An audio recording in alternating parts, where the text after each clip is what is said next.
Good morning friends, welcome to my channel. তো দেখো বন্ধুরা, অন্য দিনের তুলনায় আজকে একটু ঘুম থেকে উঠতে একটু দেরিই হয়ে গেছে, কিন্তু কি করব বলো, সব দিন তো সমান হয় না। অনেক দিন একটু দেরি হয়ে যায়, অনেক দিন একটু তাড়াতাড়ি ঘুম থেকে উঠে যাই। জলটাও খেতে ভুলে গেছি আজকে, তো মুখটা ধুয়ে নিলাম। ধুয়ে নিয়ে এবারে দেখো, সারাদিন তো ঘরের ভেতরে থাকি বা বাইরে থাকি, এই সূর্যের যা তাপ পড়েছে, এতে একটু সানস্ক্রিন না ব্যবহার করলে মুখটা একদমই গ্লোটা নষ্ট হয়ে যাবে। তাই একটুখানি মুখটা ধুয়ে আমি সানস্ক্রিনটা মেখে নিচ্ছি। তো দেখো, এটা একটু ভালো করে গালে লাগিয়ে নিতে হবে, দেখো, যাতে পুরো জায়গাটা মুখটা একদম ভালোভাবে লেগে যায়। দেখো, এবার আগের তুলনায় মুখটা অনেকটা ফ্রেশ। তো এখন বিছনাটা তুলে নিচ্ছি, আমার বাবুকে আবার পড়াতে আসবে, তো বিছনাটা না তুলে দিলে খুবই সমস্যা হবে, সেই কারণে বিছনাটা একটু তুলে নিচ্ছি। খুব গরমও পড়েছে, ভাবি যে মশারিটা টাঙাবো না, কিন্তু না টাঙালেও সমস্যা, একটু মশা আছে, তো সেই কারণে মশারিটা একটু টাঙাতেই হয়।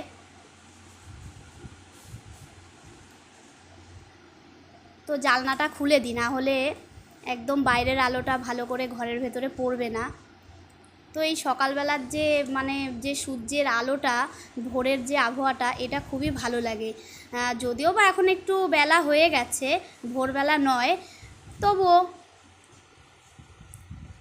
তো কী আর করবো, বিছনাটা গুছিয়ে নিই।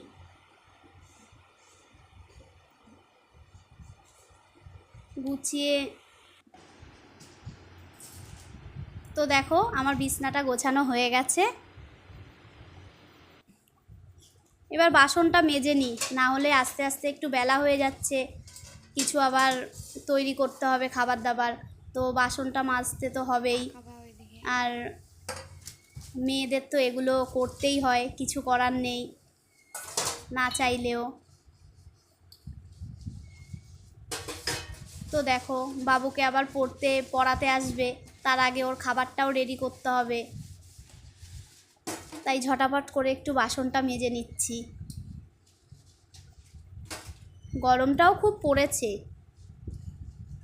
এখনও বেশি টাইম হয়নি, তো তারপরেও কত গরম লাগছে।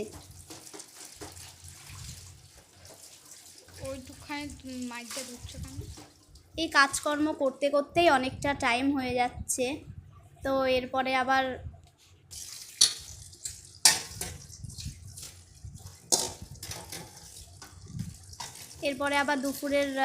দুপুরের রান্নাবান্নাগুলোও করতে হবে। তো কি করব, ঝটাপট করে বাসনটা মেজে নিচ্ছি, এখনও অনেক কাজ পড়ে আছে, সেগুলোও তো করতে হবে। দেখো, যতই ভাবি একটু কাজবাজ সেরে একটু রেস্ট নেব, কিন্তু কিছুতেই সেটা হয় না, একটার পর একটা কাজ করেই চলতে হয়। তো বন্ধুরা, আমি একটু ফ্রেশ হয়ে নিই, তারপরে তোমাদের সাথে কথা বলছি, ঠিক আছে? তো ফ্রেশ হয়ে চলে আসলাম, এবারে একটু সিঁদুরটা পরে নিই।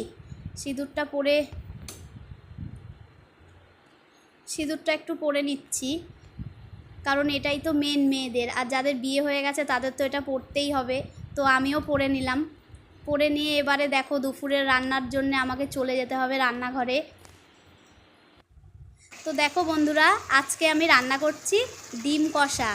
তো ডিমটা এখনও হচ্ছে, তো আমার হাজব্যান্ডও একটু পরে খেতে চলে আসবে, সেই কারণে একটুখানি আজকে বেশি এমনিও কিছু করলাম না, ঘরে অনেক কিছুই ছিল, কিন্তু গরমে বেশি রান্না করতেও ভালো লাগে না। তো আমি আজকে মেনুতে করেছি ডিম কষা, উচ্ছে ভাজা আর ভাত, এটাই আজকে নর্মাল করেছি। বাই বন্ধুরা।